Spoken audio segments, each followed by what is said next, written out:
J'ai travaillé 20 ans au World Trade Center comme gardien. Je faisais le ménage. Il y avait 6 niveaux de sous-sol. Les prestataires de services se trouvaient au premier sous-sol, le B1. Je me trouvais là à 8h46 quand on a entendu un boum. Une explosion si forte qu'elle nous a jetés en l'air. Au moment où j'allais parler, 6 secondes après, encore un boum. L'impact tout en haut de la tour. Donc 2 événements différents. À ce moment-là, j'ai dit « Oh mon Dieu !» Et un homme est arrivé en courant. Et ce gars, les mains tendues, les 2 bras comme ça, sa peau pendait, complètement arrachée des 2 bras. Et ça pendait jusqu'au bout des doigts, comme des vêtements. Et j'ai cru que c'était des vêtements. Et quand j'ai voulu lui parler, j'ai réalisé qu'il lui manquait des morceaux du visage. Il avait en ce jour particulier le seul passe-partout. Il est parti avec le passe, ouvrir les portes pour que les pompiers puissent entrer. Lui-même a sorti 15 ou 20 personnes. Donc j'ai ouvert les portes des cages d'escalier pour que les gens puissent se sauver. Willie est devenu un héros reçu à la Maison-Blanche. Nous avons une photo de George Bush qui reconnaît l'héroïsme de Willie. On a entendu plusieurs explosions. J'ai demandé aux pompiers, c'est quoi ces explosions? Et ils ont dit, peut-être le gaz dans les cuisines. Les cuisines étaient électriques, donc ça n'avait aucun sens. Une explosion énorme. J'ai entendu une énorme explosion, la plus grande de ma vie. Énorme. J'entendais de puissantes explosions au rez-de-chaussée. C'était très mystérieux. Des explosions qui semblaient être au rez-de-chaussée plutôt qu'en haut. Ça ne fait aucun doute pour moi que ces bâtiments, selon les lois de la physique, n'auraient pas pu s'écrouler sans l'aide d'une bombe. No! When I hear another explosion. No! I think it's a bomb. Willie a viré de 180 degrés dans cette affaire, bien que le président Bush l'ait traité en héros. Or, Willie l'attaque en justice. Bush, Cheney et d'autres sont accusés de meurtre. Le 14 septembre, après seulement 3 jours d'investigation, le FBI déclare qu'il sait tout sur les pirates de l'air. Taken the manifests and used those as an evidentiary base, and have talked to many of the families of the victims, and have successfully, I believe, identified many of the hijackers on each of the 4 flights that went down. Prenons le cas du crash de Lockerbie. Il a fallu 2 ans avant de pouvoir inculper quelqu'un. 2 ans. Ici, en 3 jours, le FBI a fourni les noms des responsables sans avancer la moindre preuve de leur présence à bord de ces avions. Le 12 septembre, le ministre de la Justice américain, John Ashcroft, déclare au monde entier que le passeport de l'un des pirates a été retrouvé près des débris de Ground Zero. Ils nous disent que tout ce qui se trouvait à l'intérieur des tours a brûlé, ou bien a été pulvérisé. L'acier a été liquéfié, mais le papier a survécu.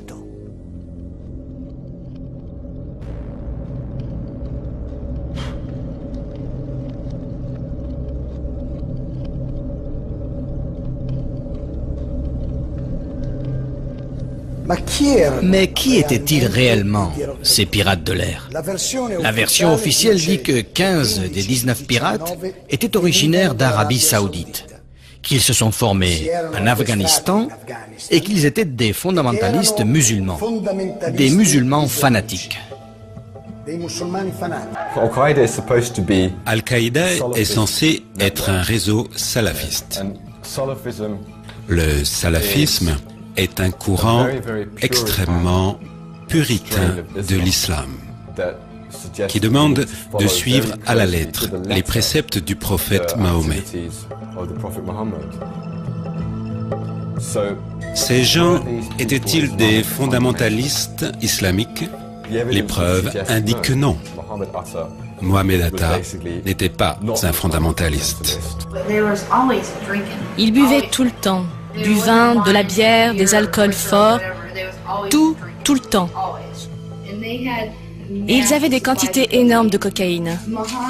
Mohamed et toutes les personnes qu'il fréquentait, ils étaient tous sous ou défoncés, l'esprit déjanté.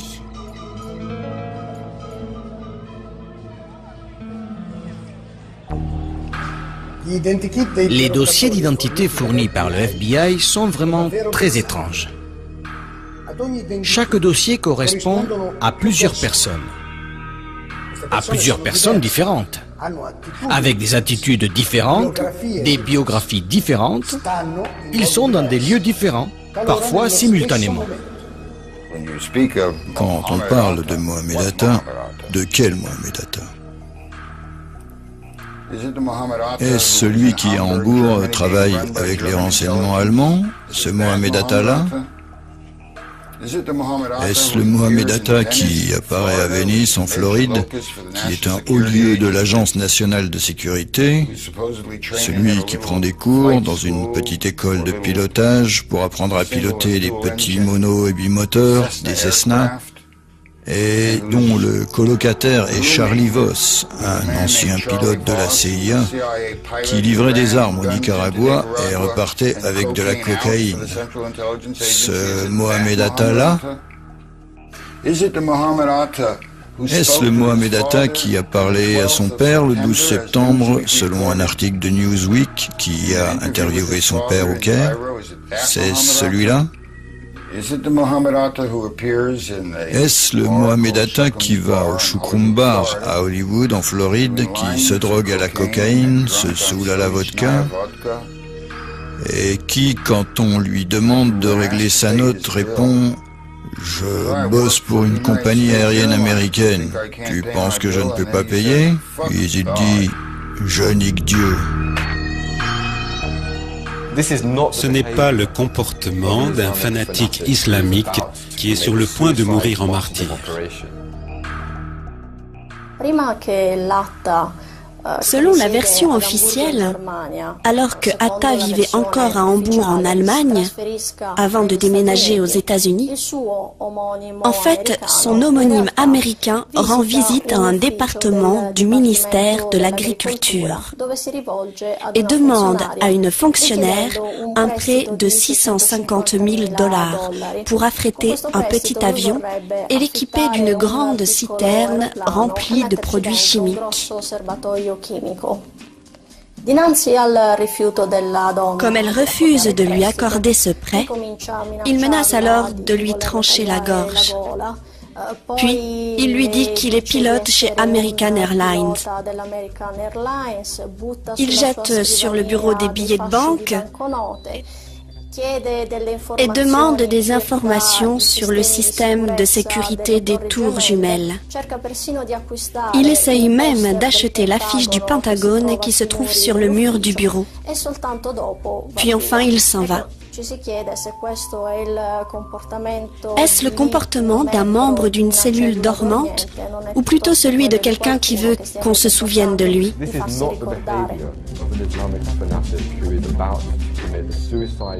Selon la version officielle, Al-Omari et Atta quittent la Floride et se dirigent vers Boston. Boston parce que c'est de là que les deux avions détournés partiront. Mais arrivée à Boston, la voiture ne s'arrête pas. Elle continue jusqu'au Maine, 300 km plus au nord. C'est l'après-midi du 10 septembre. Le lendemain, ces deux-là vivront le jour le plus important de leur vie. Une journée qui n'admettra pas d'erreur. Et que font-ils? Un tour à Portland. Ils y passent la nuit et se font remarquer en faisant la fête. Ils paient avec des cartes bancaires à leur nom. Ils font tout pour laisser des traces de leur passage. Le lendemain matin, ils quittent le Maine et ils prennent l'avion pour Boston à 6 heures du matin.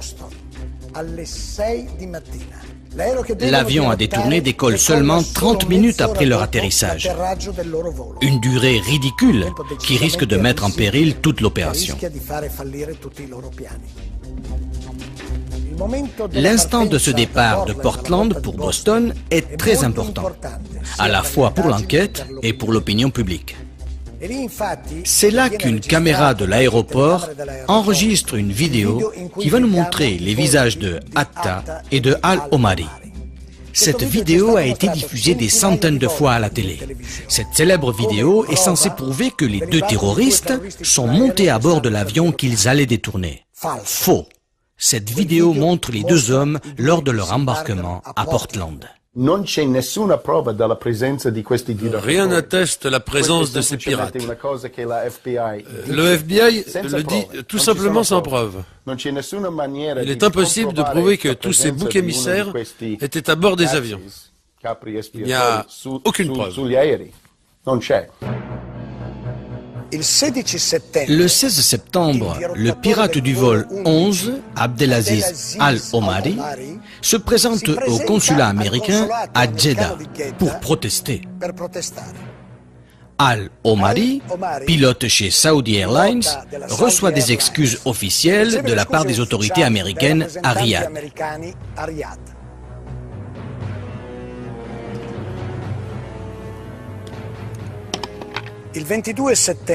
Le 22 septembre, Walid al-Shehri déclare aussi qu'il est vivant. Lui aussi est censé avoir été à bord du vol 11. Chez lui, à Casablanca, au Maroc, l'impertinent al-Shehri clame son innocence. Le lendemain, le 23 septembre, le Daily Telegraph publie les protestations de Saïd al-Hamdi et Ahmed al-Nami, tous deux bien portants et pilotes de ligne en Arabie Saoudite.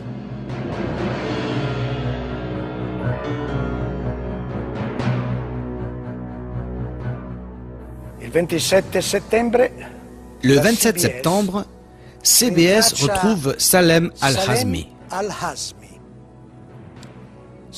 Selon le FBI, il est mort dans le crash au Pentagone. Mais curieusement, il s'obstine à mener une vie en Arabie Saoudite, où il travaille dans une usine pétrochimique.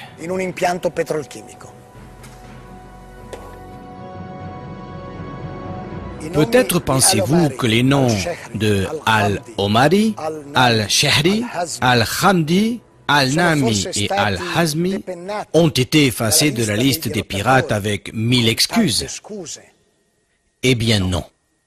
6 ans après, ces 19 personnes restent les seuls coupables des attentats.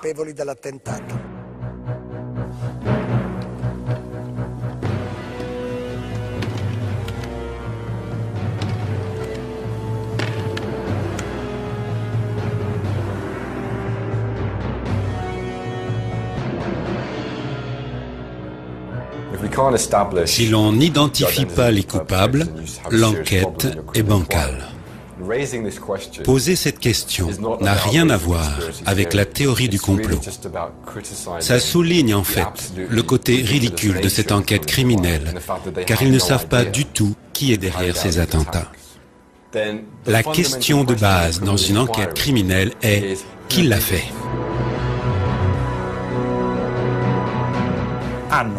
Ils ont cette organisation du mal, et le chef de cette organisation, Ben Laden.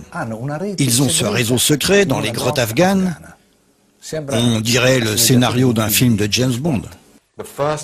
La première vidéo de Ben Laden, qui a été divulguée et utilisée par les médias pour suggérer un aveu de sa part, cette vidéo est très problématique.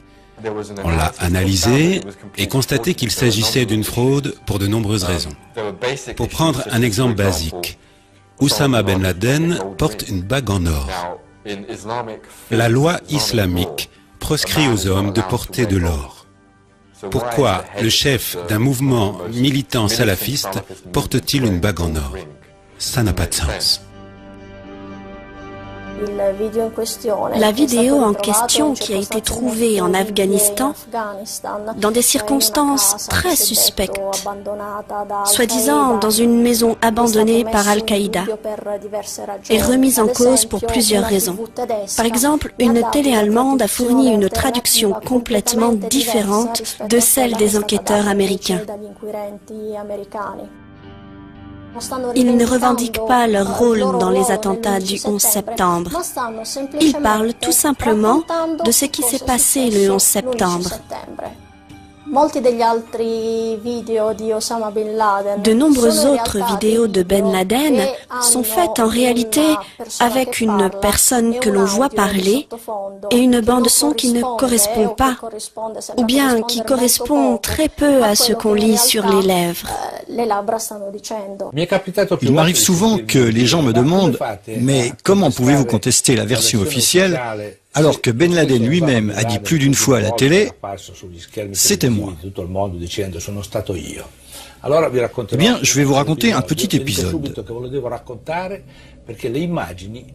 Je dis que je dois vous le raconter parce que nous avons les images, mais nous ne pouvons pas vous les montrer, car les auteurs de ces images nous l'ont interdit.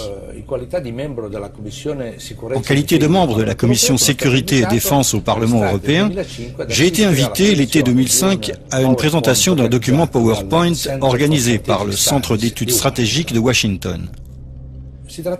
Il s'agissait de voir ce qui se passerait en Europe si Bruxelles était victime d'un attentat nucléaire.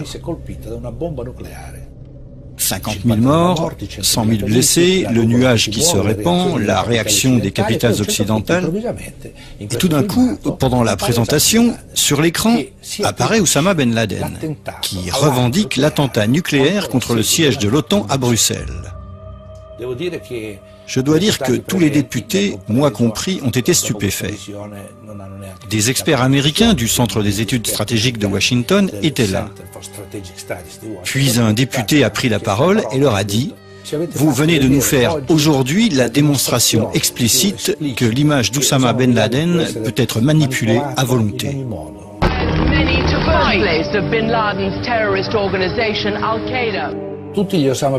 Il se peut que tous les Oussama Ben Laden vus pendant ces années n'aient jamais existé, tout comme il n'y a jamais eu d'attaque nucléaire contre le siège de l'OTAN à Bruxelles. Du reste, on n'a pas besoin de ces images censurées, on peut s'en passer. Mais regardez bien celle-ci. Voici Ben Laden le 7 septembre 2007. Comparez-le avec ceux qu'on a vus par le passé.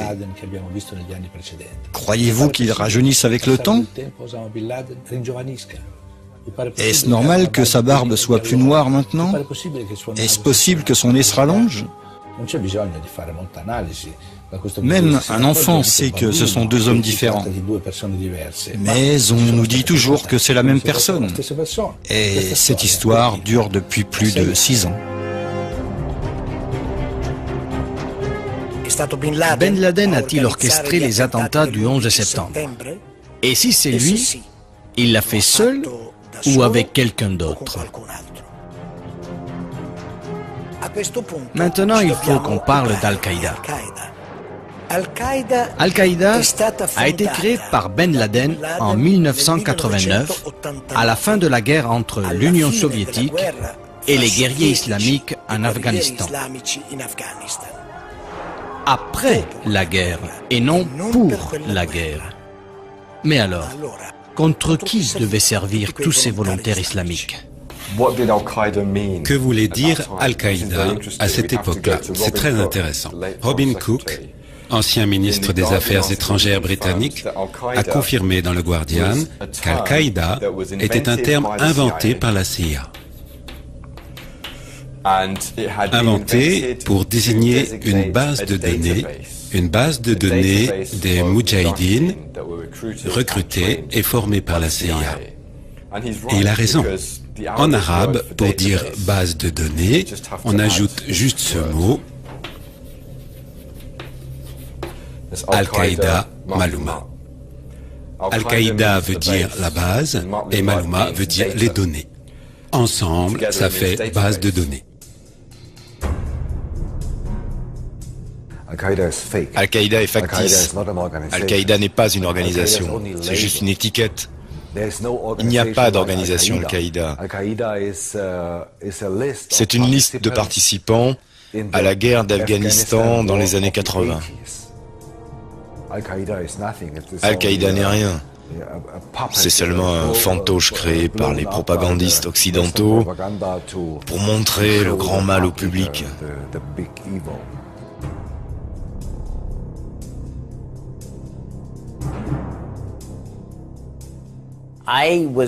J'étais chef de la section visa au consulat américain à Jeddah de septembre 87 à mars 89.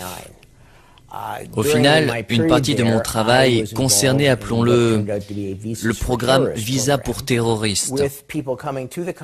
Se présentaient alors au consulat des gens recrutés par la CIA et son agent Oussama Ben Laden, et qui allaient aux USA pour suivre des formations terroristes ou pour être récompensés ou débriefés sur leur activité en Afghanistan. J'ai pensé qu'ils apprenaient à faire des ravages et à renverser des gouvernements. Après la guerre froide, on a multiplié les relations avec Al-Qaïda. Al-Qaïda a été contrôlé de diverses manières, directement et indirectement.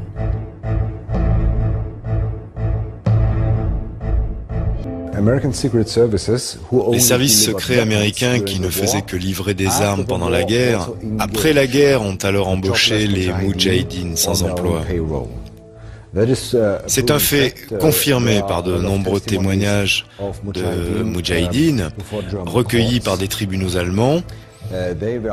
Ils ont été embauchés par des sous-traitants du Pentagone, notamment par la société privée MPRI, compagnie professionnelle de ressources militaires. MPRI est une société privée, mais en fait elle fonctionne comme une sorte d'arme secrète de l'armée US. Ils emploient plus de généraux 4 étoiles sous contrat que le Pentagone lui-même. Si le Pentagone a un sale boulot à faire et doute de pouvoir obtenir les fonds et l'accord du Congrès, il confie ce travail à cette société privée.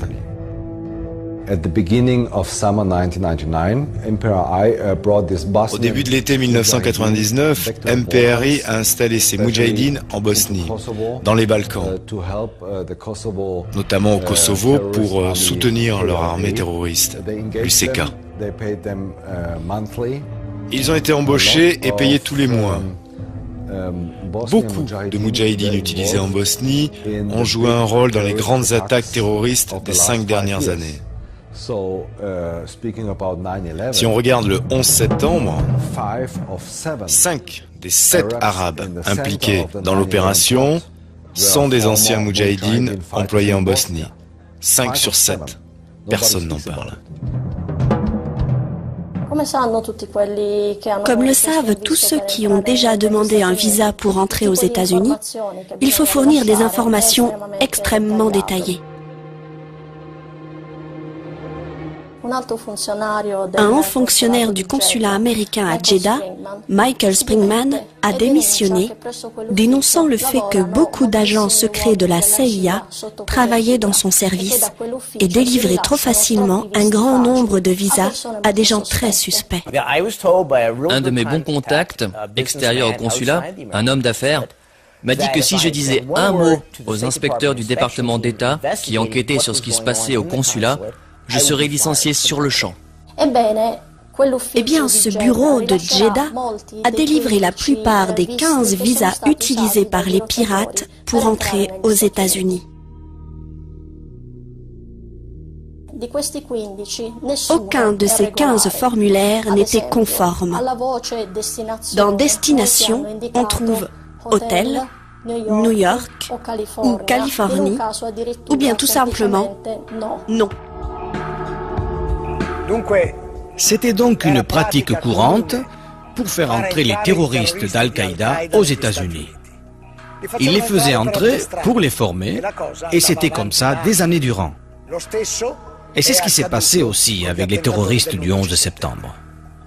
6 des terroristes, dont Mohamed Atta, ont été formés sur des bases américaines. Atta a été formé à l'académie pour officiers de la base de Maxwell. La base aérienne de Maxwell, en Alabama. La base aérienne de Brooks, au Texas. Leur adresse de contact, la base navale de Pensacola, en Floride. L'Institut linguistique du service de renseignement de la défense à Monterey, en Californie. Partout, ces gens sont encadrés par des services secrets. Alors les principaux pirates se sont formés et ont combattu dans l'ex-Yougoslavie en tant que salariés à la solde d'une société de mercenaires utilisée par le Pentagone. La CIA, autre complice, leur a fourni des visas pour entrer aux États-Unis. Une fois sur le sol américain, ils ont tout fait pour se faire remarquer, en profitant de leur impunité. Ils ont eu des formations sur des bases militaires américaines et ils ont suivi des cours de pilotage sans pour autant apprendre à voler.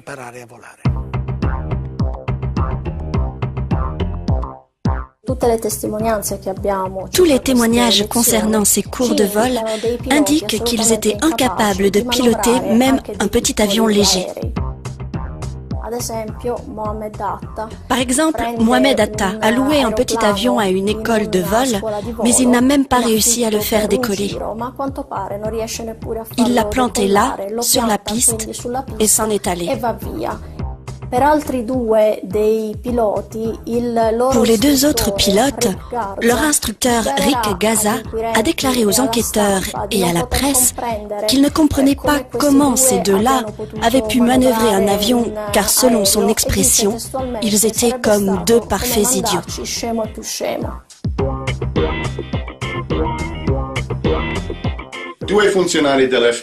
Deux agents du FBI, Colin Rowley à Minneapolis dans le Minnesota et un autre à Phoenix dans l'Arizona, ont envoyé des messages au quartier général du FBI pour leur dire, grosso modo, « Attention, nous avons noté que de nombreux Arabes sont en train de s'inscrire dans des écoles de pilotage. » La première personne d'une école de pilotage qui contactait le FBI prenait un grand risque, car à ce moment, elle dénonçait un client qui paye. Et ces écoles de pilotage dépendaient en quelque sorte des pilotes étrangers. Malgré cela, elle dénonce un client. Cette personne est très suspecte.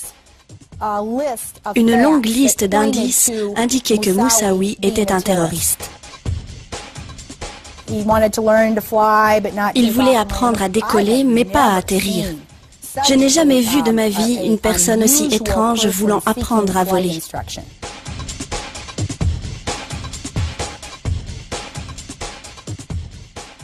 Colin Rowley a de suite prévenu ses chefs à Washington. Mais il ne s'est rien passé. Les enquêtes ont été bloquées. No warning signs that I'm aware of that would indicate this type of operation in the country. En mai 2002, j'ai rédigé un document de 12 ou 13 pages, un rapport destiné à la commission d'enquête du Congrès et du Sénat. Et en fait, j'ai démontré qu'il était faux de prétendre que c'était impossible d'empêcher les attaques du 11 septembre.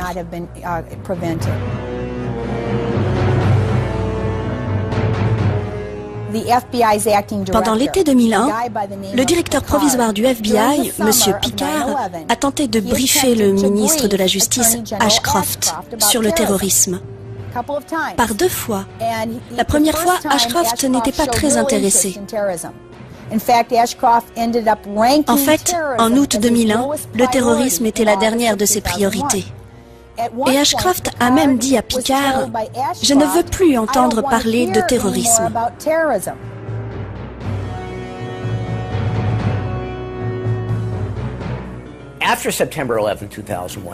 Après le 11 septembre, quand j'ai appris que des avions avaient heurté les tours jumelles et le Pentagone, j'ai dit, mon Dieu! Eh bien, selon le Los Angeles Times, ce sont ces mêmes personnes qui avaient obtenu leur visa au consulat américain à Jeddah.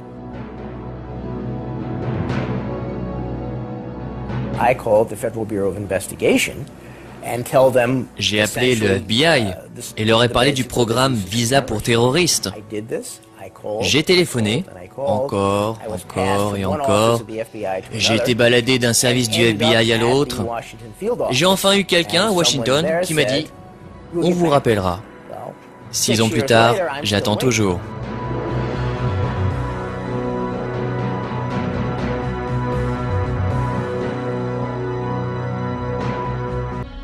Selon le USA Today, de 1999 à 2001, l'aviation militaire états-unienne, 4 fois par an, menait des exercices où il s'agissait de simuler des détournements d'avions de ligne par des terroristes. Les cibles choisies, les tours jumelles et le Pentagone.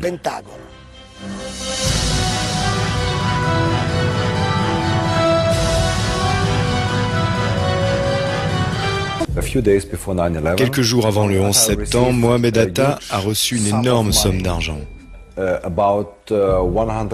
Environ 100 000 $, qui lui avait été envoyé par un agent secret pakistanais. C'est un scandale car la commission d'enquête du Congrès américain n'a jamais interrogé cette personne. Et ils n'ont jamais cherché à faire la lumière sur cette transaction de 100 000 $. Tous les témoignages passaient à la télé. Tout le pays regardait. Le mien, c'était à huis clos. Pourquoi ils ont fait ça? Je leur ai dit qu'il y avait des explosions, que des gens ont été brûlés avant l'impact de l'avion, que ces gens étaient vivants et disponibles et prêts à témoigner. Quelle surprise de voir le rapport final publié.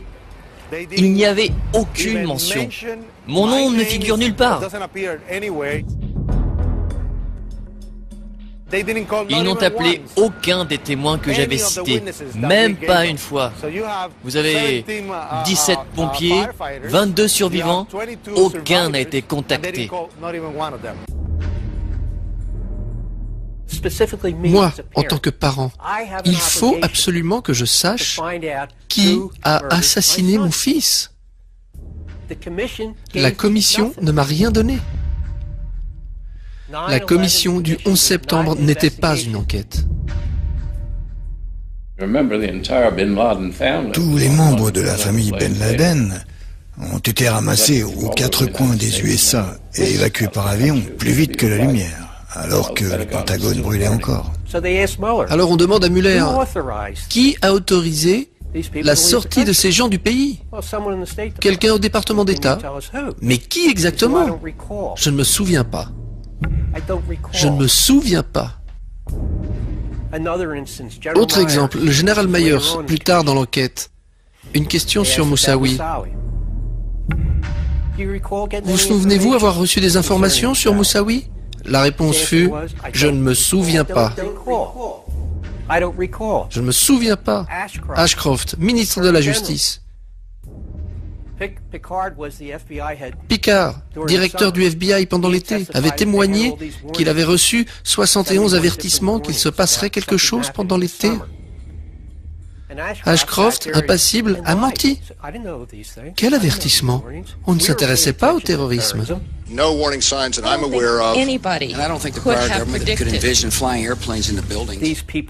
Ces personnes ont menti et notre gouvernement les a protégés. Il était évident que ces gens qui témoignaient mentaient.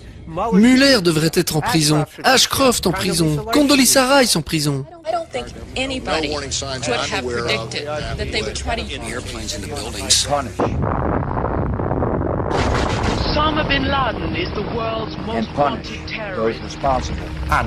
Ils ont cette organisation du mal, ils ont son chef, Ben Laden. Ils ont ce réseau secret dans des grottes afghanes. Tonight, the United States of America makes the following demands on the Taliban. Deliver to United States authorities all the leaders of Al-Qaeda who hide in your land.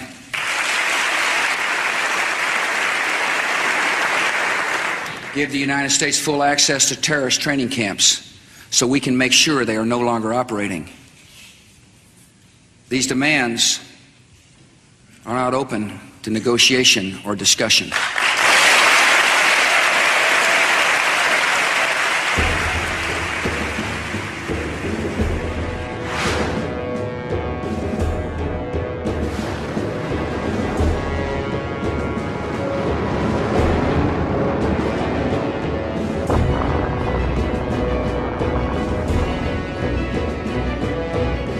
C'est évident qu'ils ne prendront jamais Ben Laden, parce que dans ce cas, tout le monde penserait que la guerre est finie.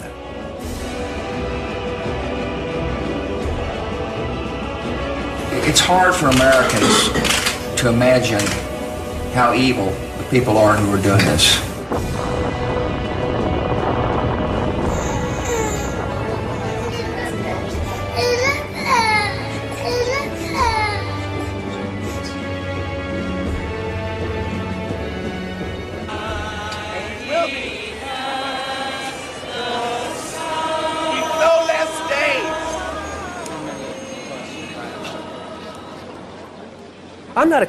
Je ne suis pas un conspirationniste.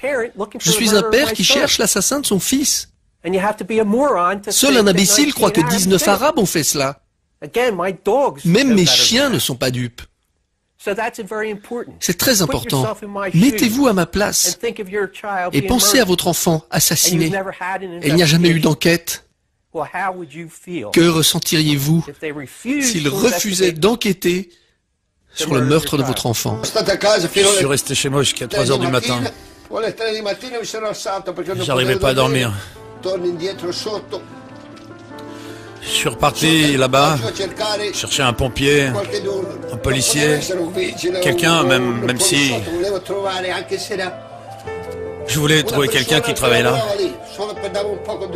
pour me donner un peu de réconfort.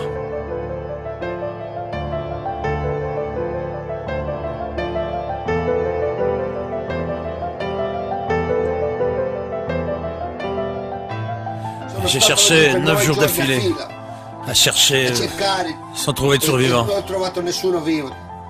J'y suis allé pendant 1 an et demi. Si j'étais pas là-bas en train de fouiller, c'est que j'étais aux funérailles de quelqu'un. Ils m'ont pris mes amis, ils m'ont pris mon travail que j'aimais tant. Ils m'ont pris ma santé.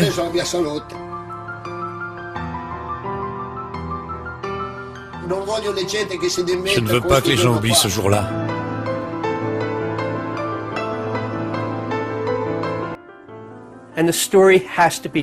Et cette histoire doit être dite. Le problème avec les Américains, c'est comme un gros iceberg. Nous vivons sur la pointe et craignons la sombre vérité de notre histoire. Et c'est de pire en pire. Voici une vérité vraiment sombre qui fera couler tout l'iceberg. Il remontera, j'espère. Mais nous devons connaître la vérité. Sinon, ce pays ne vaut rien. Toute cette histoire, c'est bidon. Et les gens devraient avoir honte de ne pas rechercher la vérité.